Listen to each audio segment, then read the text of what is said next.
একদিন ভোরবেলা সাইফুল নামের এক গরিব লোক কাজে বের হলো। তার শরীরে সাদা কিন্তু ময়লা পাঞ্জাবি, মাথায় গামছা, হাতে পুরনো একটি ব্যাগ। সে প্রতিদিনের মতো শহরের পথে পথে ঘোরে, কাজ খোঁজে। আজকের দিনটা ছিল খুব কষ্টের। কারো বাসায় কাজ নেই, কেউ দয়া করে একটু পানি পর্যন্ত দেয় না। দুপুর গড়িয়ে বিকেল হলো, পেটে একটা দানাও পড়েনি। সে ক্লান্ত হয়ে একটি দেয়ালের পাশে বসে পড়ল। হঠাৎ তার চোখ পড়ে একটি বেকারির সামনে ময়লার ঝুড়ির পাশে রাখা এক টুকরো রুটিতে। পেট চিৎকার করে উঠল, খেয়ে নাও, অনেক ক্ষুধা পেয়েছে। সে এগিয়ে গেল, কিন্তু ঠিক তখনই তার মনে হলো, এটা তো কারো ফেলা দেওয়া খাবার, আর এটা হারাম হতে পারে। আমি কি আল্লাহকে না দেখে ভাবছি? আমি তো তাকে ভয় পাই। সে রুটি না তুলে মুখ ফিরিয়ে চলে গেল।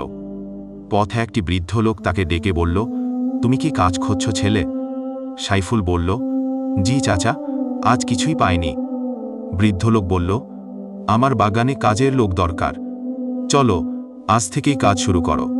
প্রতিদিন হালাল উপার্জনের টাকা ও খাবার পাবে। সাইফুলের চোখে পানি চলে এলো। সে বলল, আল্লাহ, আজ তুমি আমাকে হারাম থেকে রক্ষা করে হালাল রিজিক দান করেছ।